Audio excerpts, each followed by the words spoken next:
Vikarabad collector Prateek Jain మీద జరిగిన దాడిని ఖండించారు తాంటూరు ఎమ్మెల్యే మనోహర్ రెడ్డి.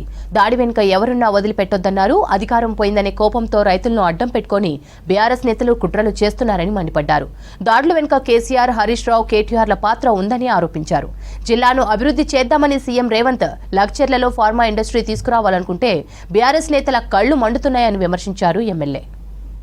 10 సంవత్సరాల నుంచి అధికార దాహంతోని అధికారం మతం ఎక్కి వాళ్ళ అధికారంలో ఉన్నామనే దాంతో వీరంగంతో ఆ అధికారం పోయిన కోపంతో ఏం చేయాలని తోచక అక్కడ ఉన్నటువంటి రైతులను అడ్డం పెట్టుకొని వారికి ఇన్స్ట్రక్షన్స్ కూడా అంతా కూడా టీఆర్ఎస్ భవన్కి వెళ్ళి రావడం, దాని వెంబడి కేటీఆర్ కానీ, హరీష్ రావు కానీ, కేసీఆర్ కానీ వీళ్ళు ముగ్గురు నుండి కథ నడపడం. నిన్న జరిగినటువంటి లగచెర్ల దాంట్లో ప్రధానమైనటువంటి పాత్ర వాళ్ళ ముగ్గురే ఉండి ఈ విధంగా రైతులను అడ్డబెట్టుకుంటూ డ్రామా చేయడం. ఎందుకంటే గత 10 సంవత్సరాల నుంచి వికారాబాద్ జిల్లాకు వాళ్ళు చేసింది ఏం లేదు.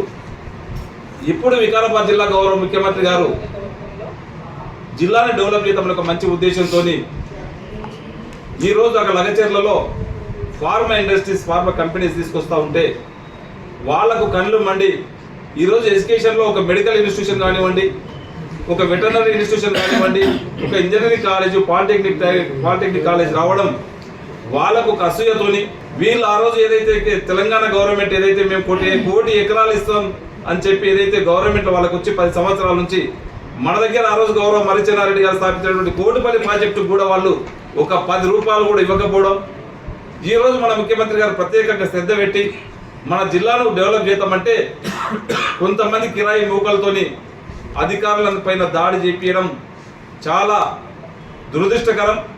ఇంకా కూడా ప్రజలు మీకు ఇంత గుణపాఠం చెప్పినా మీకు ఇంకా అర్థమవుతలేదు. ఎక్కడ కేటీఆర్ రేపు జైలుకు పోతున్నాడో దాన్ని ఇదంతా కూడా మసిపూసి మారడికాయ చేయాలా, కేటీఆర్ జైలుకు పోయేదాన్ని నేను సైడ్ ట్రాక్ పట్టియాలా, ఈరోజు లగచెర్లని మనం హైలైట్ చేయాలా. ఆయన ఈరోజు ఢిల్లీకి పోయి మళ్ళీ బీజేపీ వాళ్ళ కాలు మొక్కడానికి కాలబేరానికి ఏదైతే పోయిండో లగచెర్లలో జరిపించిందో అక్కడ టీఆర్ఎస్ వాళ్ళు కావాలని చెప్పి అదంతా